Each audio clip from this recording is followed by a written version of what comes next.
80 AD, the Roman Colosseum. 50,000 people screaming.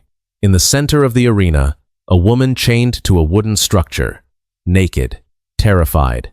Then, they bring in a bull. Not to kill her, for something worse. A mechanical cow is rolled into the sand. The woman is forced inside. The crowd leans forward, waiting, and then it happens. The crowd erupts. Children are watching. Senators are laughing. No one looks away. This is not chaos. This is not an accident. This is entertainment. Organized, designed, repeated. Ancient Rome, the greatest empire in history, laws, aqueducts, philosophy, and this, turned into a public spectacle, not hidden, not condemned, completely legal. And this didn't happen once. It happened again, and again, and again. This wasn't an isolated event. It wasn't a mistake. It was a system. Rome controlled over 60 million people, the largest empire the world had ever seen, and across that empire, there were more than 250 amphitheaters built for one purpose: to stage death. The Colosseum alone held 50,000 spectators, and it was full almost every day. This wasn't rare. This was routine. Historians estimate over 400,000 people died in these arenas, not in wars, not in disasters, for entertainment. An entire city erased. At the Colosseum's inauguration, Emperor Titus held 100 days of games, 9,000 animals slaughtered, day after day. Under Emperor Trajan, it lasted 123 days, 10,000 gladiators. Thousands more executed. This wasn't chaos. It was scheduled, organized, budgeted. This was a machine. Supply chains stretched across continents. Lions from Africa, prisoners from conquered lands, all delivered into the same place. The arena, a system designed to turn death into spectacle. But the most dangerous part wasn't in the sand, it was in the stands. Because when people watched this, day after day, something changed. The philosopher Seneca wrote that after attending the games, he returned home more cruel, more greedy, more inhuman, simply because he had been among humans. The arena didn't just kill bodies, it trained minds. It taught people what power looked like. It showed them what happened to enemies. And when the crowd cheered, they became part of it. That wasn't a side effect. That was the design. What you're looking at didn't start as entertainment. It began as ritual. 264 BC, a funeral, 3 sons honoring their dead father, not with prayers, with blood.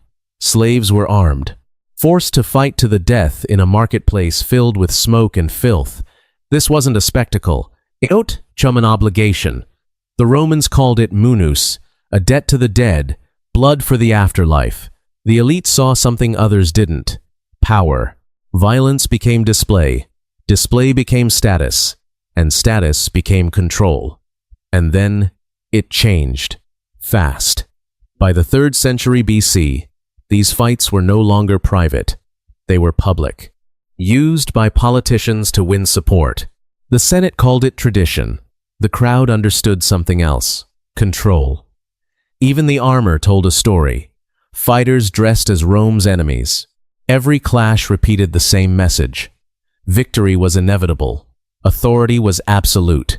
Wooden stands turned into stone arenas. Temporary became permanent. What began as ritual became infrastructure. Built, expanded, repeated. No longer for the dead, for the living. Because early on, Rome understood something dangerous. If you control what people watch, you control what they believe. What began as ritual didn't stay contained. It expanded, and it escalated. Ordinary death wasn't enough. The crowd wanted more spectacle, more unpredictability, more suffering. The arena changed.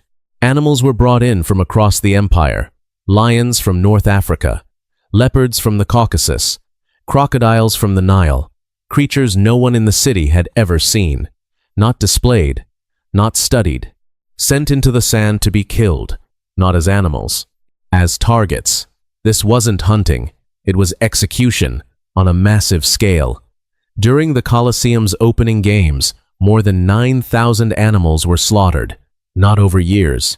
In a single festival, bodies piled up in the sand. Species pushed toward extinction. This was consumption. Cages dragged across deserts, ships crossing entire continents, handlers risking their lives just to deliver something that would die within minutes. The arena didn't just consume people, it consumed the natural world. But even that wasn't enough. The crowd didn't just want death, they wanted tension. So the fights changed. Balance disappeared. Fairness vanished. Prisoners were thrown into the arena with no training, no armor, no chance, facing professionals, facing multiple opponents, facing outcomes decided in advance. Weapons became tools of spectacle, nets against blades, speed against armor, not skill, not honor, suspense. The outcome was never in doubt, only the suffering was, and that was what the crowd came to see. By midday, the arena changed again. Combat stopped. Theater began, but the deaths didn't end. They became the performance. This was the point where the line disappeared. Not just killing. Rewriting death into spectacle. Prisoners were no longer fighters. They were actors, forced into roles they didn't choose. Myths brought to life, not with imagination, with bodies. A man dressed as Orpheus. A musician who, in legend, could calm wild beasts. In the arena, the animals didn't listen. A bear was released. It tore him apart in front of the crowd. Another prisoner took the role of Icarus, lifted into the air on crude wings. For a moment, he flew. Then he fell, not into water, into waiting jaws. The story ended exactly as expected, but this time, it was real. And then, it went further.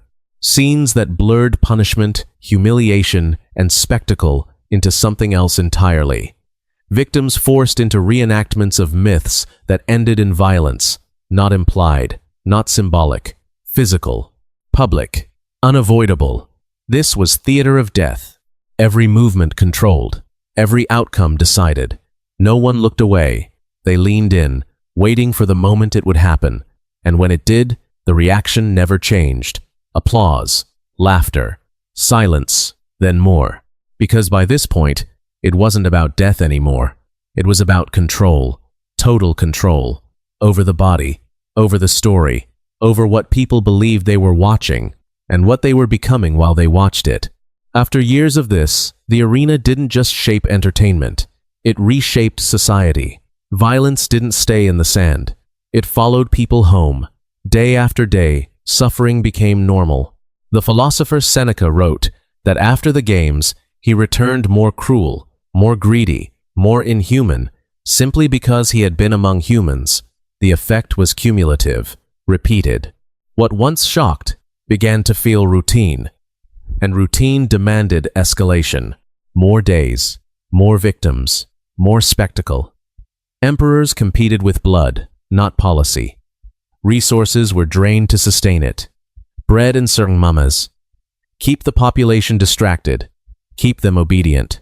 The crowd watched the arena. The empire weakened. Discipline faded. Priorities shifted. Attention moved away from what sustained it, toward what entertained it. And when the structure finally cracked, there was nothing left to hold it together, because a society that learns to celebrate suffering eventually loses the ability to recognize its own collapse. We've covered 11 spectacles, hundreds of thousands dead. Which one was the worst? The executions where victims acted out their own deaths, the living torches, the naval battles. Decide for yourself, because the real question isn't what happened. It's this: when does entertainment become evil? By the late empire, Rome spent more on games than on its military, more on spectacle than on survival. Not everyone cheered. Seneca admitted the games changed him. More cruel, more greedy, more inhuman. Violence didn't stay in the arena. It spread into daily life, into culture, into belief. For some, the amphitheater wasn't entertainment. It was persecution. Tertullian called the games seeds of cruelty. He was right. Economically, the system consumed itself. Rulers drained fortunes trying to outdo each other. Bigger games, longer games, more death. Culturally, something broke. Discipline faded. Purpose collapsed. Citizens who once built an empire now demanded bread and circuses. Spectacle over structure. And when the pressure came, the empire cracked, slowly, then completely. By the 5th century, the Colosseum stood empty, silent. No crowds, no roar, just stone and memory. This was never just about blood. It was about control, shaping what people accept, what they celebrate. Every execution, every performance, every scream served one purpose: to make power look permanent. But it wasn't. Because a society that learns to celebrate suffering eventually loses the ability to recognize its own collapse. And by the time it does, it's already too late. If this made you uncomfortable, good. It means you're paying attention. If you want more stories like this, subscribe, because this wasn't the only empire that turned death into entertainment. The next one was even worse.